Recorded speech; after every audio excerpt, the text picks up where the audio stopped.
Alegorías astronómicas de la Biblia. Del libro Cristianismo Rosacruz. De Max Heindel. En las instrucciones anteriores hemos estado considerando al hombre como una unidad, mostrando cómo el hombre, un espíritu, tiene varios cuerpos o vehículos de conciencia además del cuerpo denso, y cómo emplea esos cuerpos para recoger experiencia en la misma forma en que el obrero emplea sus herramientas.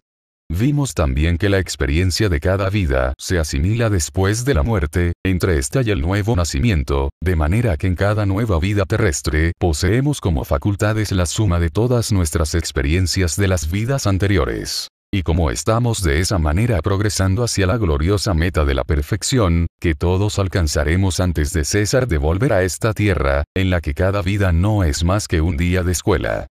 Cuando hayamos aprendido todo cuanto hay que aprender aquí, hay otras evoluciones superiores en las que podemos ingresar, así como un niño pasa al colegio superior después de haber pasado por la escuela primaria.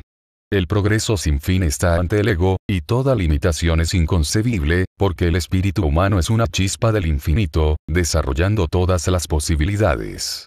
El hombre no es solo una unidad, una entidad separada, sin embargo. Por lo menos lo es únicamente en sentido relativo, porque es miembro de una familia, de una comunidad, de una nación, uno de los habitantes de la Tierra, y está por medio de esta relacionado con otros mundos y con sus habitantes, pues todos ellos están habitados como han afirmado algunos astrónomos, razonando por analogía. La ciencia oculta dice por su parte que están habitados, y esta enseñanza está basada en el conocimiento directo, obtenido y verificado por medio de facultades que algunos poseen ya, pero que en todos están latentes. Esta visión del universo y de nuestra pequeña Tierra, por extraño que parezca a muchas personas, no es tan difícil creer como la historia de la creación en 7 días, cuando se interpreta literalmente, porque si Dios creó la Tierra en ese breve periodo de tiempo, debe también haber mezclado en ella los fósiles, duplicado los estratos, hecho las marcas de los glaciares y las de las erosiones del agua. Todo ello para su propia gloria y eterna mistificación de la humanidad. Ciertamente, es mucho más lógico sostener que los diversos cuerpos celestes son moradas para la vida y la forma evolucionante, y no simples lámparas colgadas en el firmamento para iluminar nuestra pequeña Tierra. Esta relación del Sol, la Luna y los planetas se ve en cada una de las diferentes religiones mundiales, incluso la religión cristiana, y los templos antiguos son monumentos de creencias hoy casi olvidadas en el mundo occidental, si bien tan grandes hoy como en la antigüedad. La gran pirámide de Gizeh, que se yergue sobre la llanura del gran desierto de Sahara, en la cabecera del delta del Nilo, es una de las construcciones más antiguas de la Tierra y un elocuente testimonio del conocimiento que tenían los antiguos respecto a sus verdaderas relaciones cósmicas. Porque se ha construido esa pirámide monumental incorporando en ella medidas cósmicas. Se han insinuado muchas teorías respecto a la edad y objeto de esta pirámide. Los astrónomos han indicado que en el año 2170 a.C. la Alfa Draconis, estrella polar entonces, apuntaba directamente a la entrada del lado norte de la pirámide. El profesor Proctor aseguraba que también se encontraba en la posición requerida el año 3350 a.C. Pero los egiptólogos dicen que eso es demasiado. Y como el último número, que toma en consideración la relación existente entonces entre Alfa Draconis y Alquione, lo que solo puede ocurrir una vez en un año sideral, 25.868 años solares, y como el zodíaco de Dendera muestra que los antiguos egipcios conservaban anales de 3 años siderales, la edad de la pirámide es quizás de 78.000 años o más. Esta edad tiene derecho a tanta consideración de parte de los científicos como la fecha del Dr. Proctor por lo menos. Las investigaciones ocultas que están basadas sobre los imperecederos recuerdos que se encuentran en la memoria de la naturaleza, fijan la fecha de su construcción más o menos en el año 250.000 a.C., cuando se la empleaba como templo de iniciación en los misterios y era el lugar donde se guardaba un gran talismán. H. P. Blavatsky en la Doctrina Secreta nos dice que la construcción de la pirámide estaba basada en el programa de los misterios y en la serie de iniciaciones. Y de ahí que la pirámide sea el imperecedero recuerdo en la tierra de esas iniciaciones así como las estrellas están en el cielo. El ciclo de iniciaciones era una reproducción en miniatura de las grandes series de cambios cósmicos al que los astrónomos han dado el nombre de año sideral, 25.868 años ordinarios. Así como al final del gran ciclo del año sideral, medido por la precesión de los equinoccios en torno del círculo del zodíaco, vuelven los cuerpos celestes a ocupar las mismas posiciones relativas, así también, al final del ciclo de iniciación, la parte divina del hombre recupera su prístino estado de conocimiento y divina pureza, del que partió para realizar su peregrinaje a través de la materia, pero enriquecido ahora por las experiencias recogidas. Siendo un símbolo debe por supuesto comprenderlo todo o por lo menos una parte de los rasgos más prominentes de las cosas simbolizadas. Y gracias a las obras, un tanto mentalmente estrechas, de los profesores Piazzi Smith y Proctor, ambos astrónomos de reputación, pero antagónicos respecto a la cuestión concerniente al empleo de la pirámide, tenemos una suma abrumadora de pruebas de las relaciones de las medidas de las diferentes partes de la pirámide con los cielos y distancias cósmicas y terrestres. El testimonio del profesor Proctor es el más valioso porque no está de acuerdo con la teoría de que la pirámide fue construida por arquitectos divinos. Y ha hecho y hará cuando pueda para refutar con honor tal teoría, atribuyendo las numerosas medidas obtenidas y su relación con las medidas cósmicas a meras coincidencias. Método que obligó a Madame Blavatsky a inventar su raro sarcasmo llamándolo el campeón del coincidencialismo. Él admite que todas las teorías concernientes a su origen dejan sin explicar los rasgos más salientes de la Gran Pirámide, salvo esa absurda teoría que atribuye su construcción a arquitectos divinos, y también que la teoría de que era empleada con fines astrológicos está sostenida por todas las evidencias conocidas, pero fuerte como es, deriva toda su fortaleza del fracaso de todas las demás teorías admisibles que no pueden sostenerse ante ella. En otro lugar admite que la única dificultad de la teoría astrológica surge de nuestra incapacidad para comprender cómo el hombre pudo tener tanta fe en la astrología como para dedicarle tantos años de labor y tan enormes sumas de dinero en la persecución de investigaciones astrológicas, aún por su propio interés. Proclus nos dice que de acuerdo con la tradición la pirámide terminaba en un tiempo en una plataforma, con el extremo de la gran galería proyectándose hacia arriba en el centro, y el profesor Proctor se entusiasma con las posibilidades de la pirámide convertida en observatorio cuando aún no estaba acabada, si bien astronómicamente está en perfecto estado, cerrando su elogio diciendo que dotándola de instrumentos modernos hubiera sido el observatorio astronómico más importante del mundo. Señala el hecho de que la abertura de la gran galería apunta al zodíaco, así que como el Sol, la Luna y los planetas pasan en torno suyo en el cielo, darían una sombra en la gran galería con un ángulo diferente cada día del año o del mes, y de esta manera sus posiciones podrían medirse de la manera más eficiente. Las medidas más importantes encerradas en la Gran Pirámide son: primero, cada lado mide 9.131,5 pulgadas en la base. Así que la suma de los cuatro lados es 36.526 pulgadas. Señalando 100 pulgadas para cada día del año, da 365 días, o sea exactamente el número de días del año, hasta el cuarto de día que no contamos sino cada 4 años, año bisiesto. La longitud de una de las diagonales de la base es 12.934 pulgadas, así que la suma de ellas es 25.868 pulgadas, o sea una pulgada por cada año del año sideral o mundial. Y como que la base de la pirámide mide el tiempo que tarda la Tierra en girar alrededor del Sol en su curso anual, es muy clara la deducción de que la pirámide debe tener de altura la distancia de la Tierra al Sol y así es efectivamente. La altura de la pirámide es de 5.819 pulgadas. Esto, multiplicado por 1.000 millones de pulgadas, da 91.840 millas, que el profesor Proctor cree es la distancia de la Tierra al Sol, más exacta que cualquiera otra calculada por los astrónomos. Por lo tanto, sea absurda o no la teoría, la evidencia está toda en su favor, afirmando la suposición de que la pirámide fue construida por arquitectos divinos, y esto debe bastarnos para convencernos de esa teoría. En un periodo posterior de su historia, las informaciones ocultistas nos dicen que la pirámide era el templo de los misterios que han degenerado ahora en la masonería. En uno de los ritos llamados la Puerta de la Muerte el candidato era atado a una cruz de madera y llevado a una cripta subterránea, en la que permanecía en trance durante 3 días y medio. Durante ese intervalo, mientras su cuerpo denso permanecía inerte, el ego encerrado en sus vehículos sutiles viajaba conscientemente en el mundo del deseo guiado por los hierofantes que lo tenían a su cargo. Se lo sometía a las pruebas del fuego, de la tierra, del aire y del agua. Esto es, se le mostraba que cuando funcionaba en tal cuerpo ninguno de esos elementos podía afectarlo. Que entonces podía atravesar una montaña tan fácilmente como si atravesara el aire. Que podía vivir en un horno candente o en el fondo del gran abismo con toda comodidad y confort. Al principio el neófito se asustaba de los elementos, y por eso el iniciador estaba presente para darle seguridad y ayuda. Al surgir el sol del cuarto día, se le llevaba a la plataforma de la pirámide, donde los primeros rayos del sol naciente lo despertaban de su sueño, durante el cual había estado visitando el purgatorio. Cuando se despertaba se le daba la palabra y se le llamaba el primer nacido.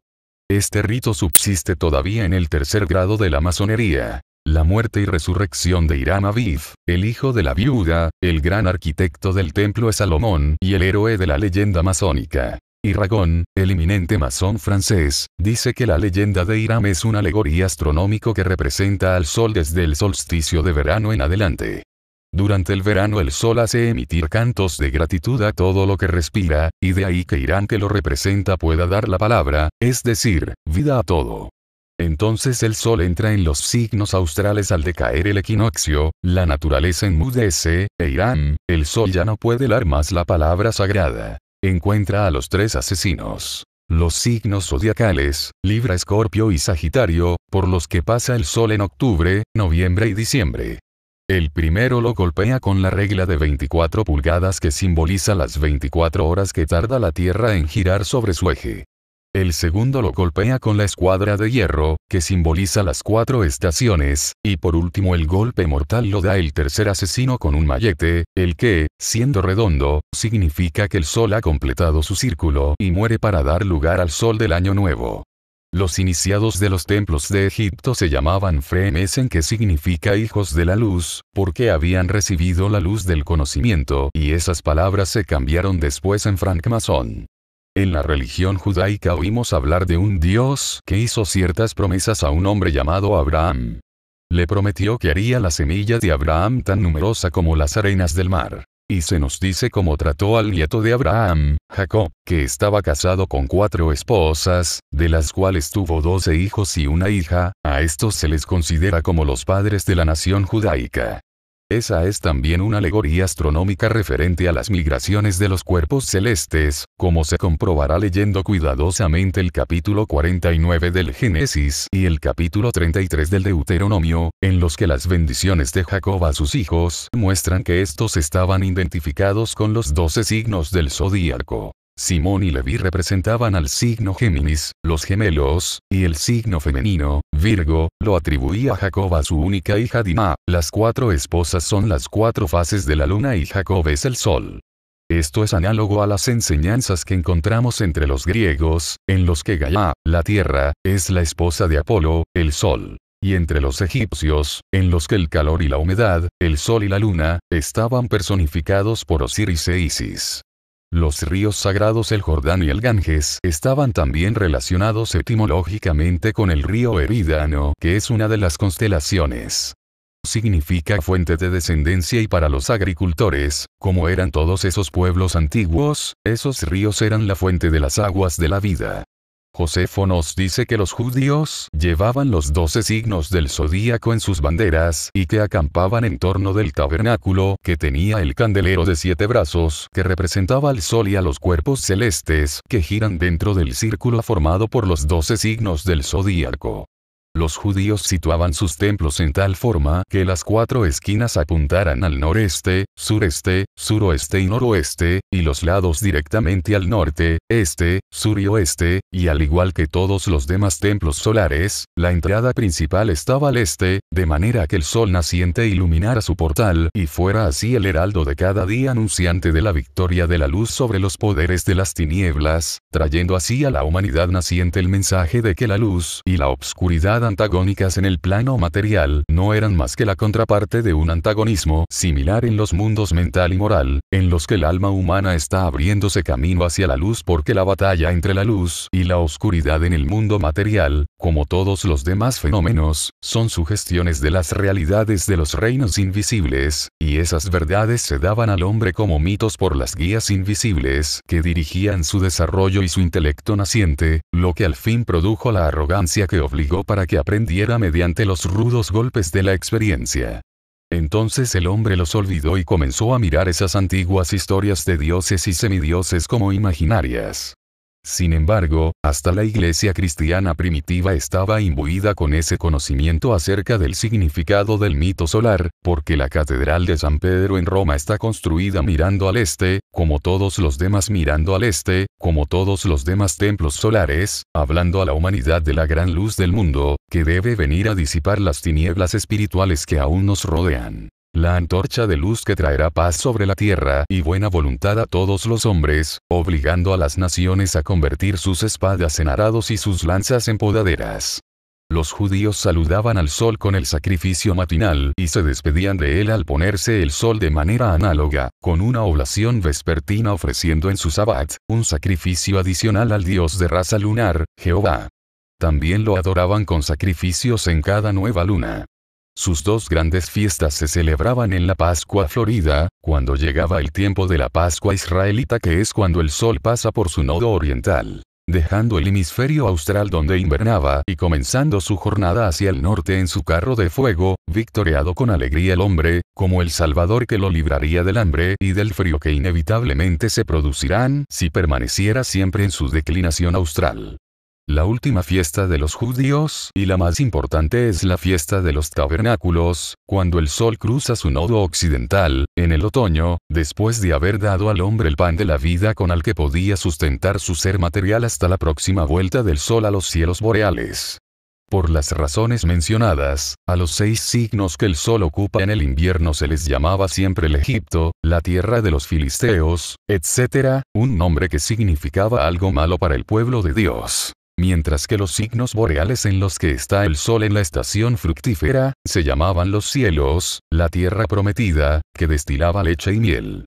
Vemos esto en pasajes tales como el que hay en la celebración de la Pascua de los israelitas, que es prescripto para recordar la vuelta de Egipto. Esta fiesta no es más que un regocijo por la vuelta del sol de los signos australes, aludida también en el hecho de que Jacob estaba con su hijo José en Egipto cuando murió. En el solsticio de invierno, cuando el sol del pasado año ha completado su jornada y alcanza el grado máximo de declinación austral, se encuentra en el signo zodiacal Sagitario. Con referencia al Génesis 49, 24, cuando Jacob agonizante habla del arco de José, es bien fácil identificarlo con el signo Sagitario, que está representado por un centauro en el momento de lanzar una flecha, de suerte que la historia de Jacob muriendo en Egipto con José, se efectúa cada año cuando el sol muere en el signo Sagitario en el solsticio de invierno. La historia de Sansón es otro aspecto del mito solar.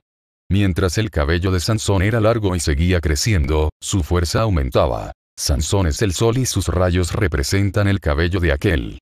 Desde el solsticio de invierno en diciembre hasta el solsticio de verano en junio, los rayos solares van creciendo y ganando en fuerza cada día.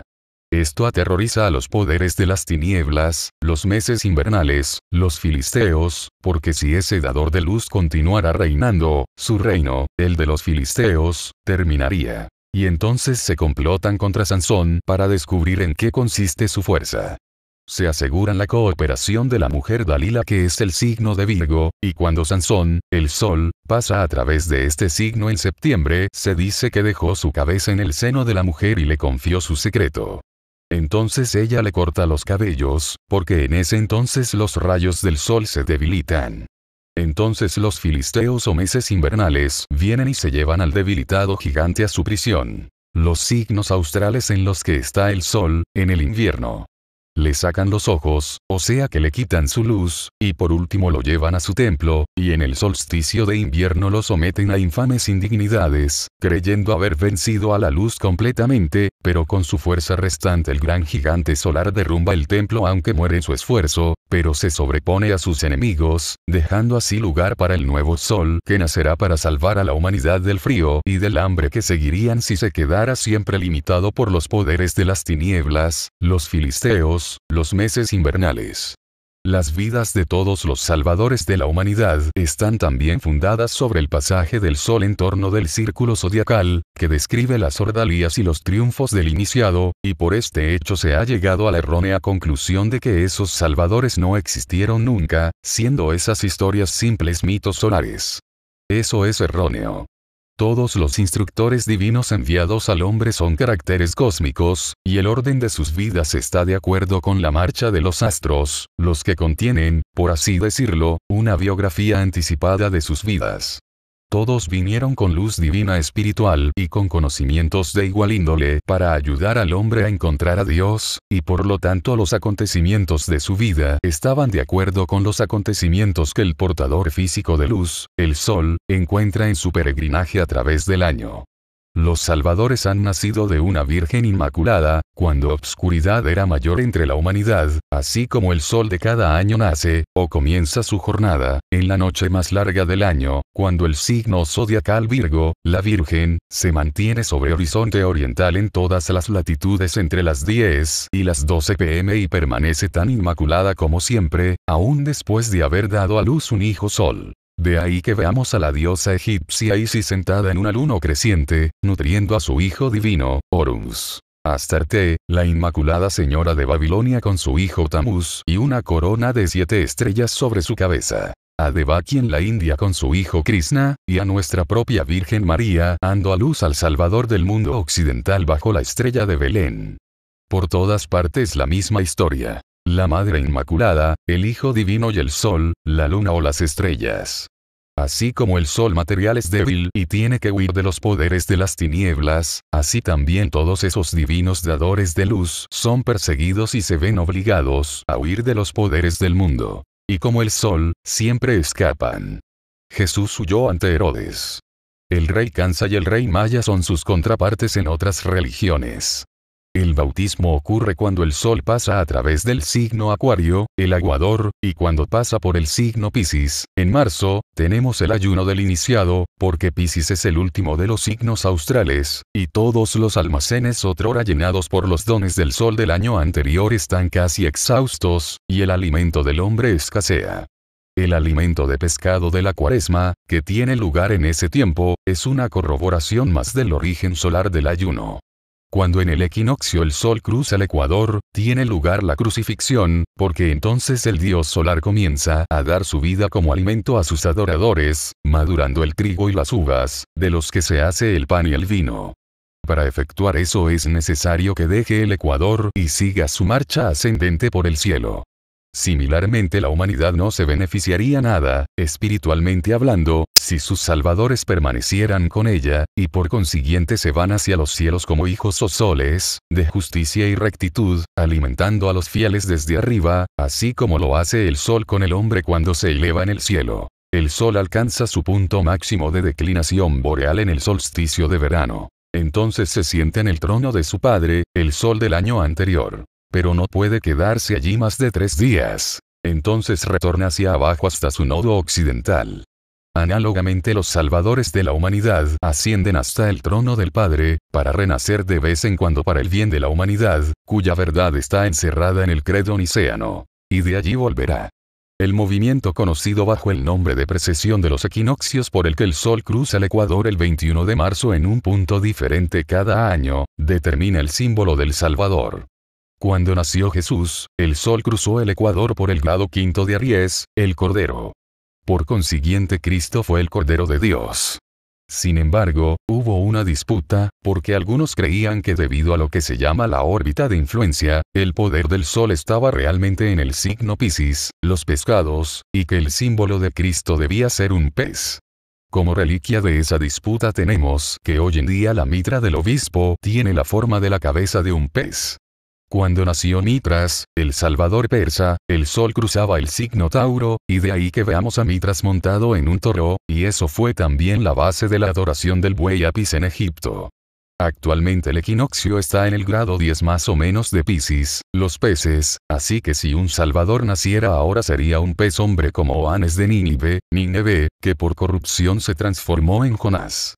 Las 4 letras que se dice se pusieron en la cruz de Cristo y la manera de fijar la Pascua Florida en conmemoración de ese acontecimiento, también muestran un carácter cósmico del asunto. Las letras INRI, se supone generalmente que significan Iesus Nazaranus Rex Judeorum, pero son también las iniciales de los nombres hebreos de los 4 elementos Yam, agua, Nor, fuego, Ruach, aire o espíritu, y Abesad, tierra.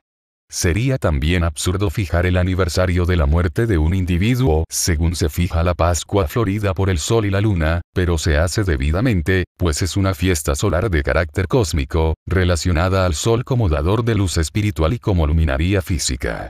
Cuando el Sol abandona su trono en el solsticio de verano, el 21 de junio, y pasa hacia el nodo occidental, entra en el signo Virgo a fines de agosto. Entonces tenemos la fiesta católica de la Asunción, el 15 de agosto, en Leo, de aquí avanza a su nodo oeste y entra en el signo de Virgo alrededor del 22 de agosto. De este modo la Virgen nace del Sol, por así decirlo. Esto nos trae la solución astronómico de ese pasaje de la Revelación que dice: yo vi una mujer vestida con el Sol y con la Luna a sus pies. Ese fenómeno ocurre en el mes de septiembre, justamente después de la luna nueva. Porque visto desde nuestra Tierra, el Sol cubre o viste al signo Virgo todo el mes de septiembre, y como la Luna está abandonando su conjunción con el Sol, parece estar debajo de los pies de la Virgen. Cuando se representa a Juan el Bautista diciendo respecto de Cristo que él debe aumentar pero yo debo disminuir, está simbolizando al Sol en el solsticio de verano, cuando comienza a disminuir su luz durante el siguiente medio año, mientras que Cristo por su nacimiento en Navidad está identificado con el Sol nuevo que aumenta la longitud del día hasta mediados del verano. Vemos, pues, que la lucha entre la luz y las tinieblas en el mundo físico está relacionada estrechamente en las escrituras de las diversas religiones con la lucha de los poderes espirituales de luz y vida contra los poderes de las tinieblas y de la ignorancia. Y esa es una verdad común a todos los pueblos en todas las edades. Los mitos de los dragones encarnan la misma verdad, cuando los griegos nos hablan de la victoria de Apolo sobre Pitón y de Hércules sobre el dragón de las Hespérides. Los noruegos nos hablan de Beowulf venciendo al dragón de fuego, de Sigfrido triunfando sobre Fafner y de San Jorge y el dragón. En nuestra edad materialista esas verdades se han relegado temporariamente al olvido por considerarse las historias fantásticas sin ninguna base de verdad. Pero el tiempo vendrá, y no está muy distante, en el que esas reliquias serán restauradas y honradas como encarnaciones de grandes verdades espirituales. Del libro Cristianismo Rosacruz. De Max Heindel.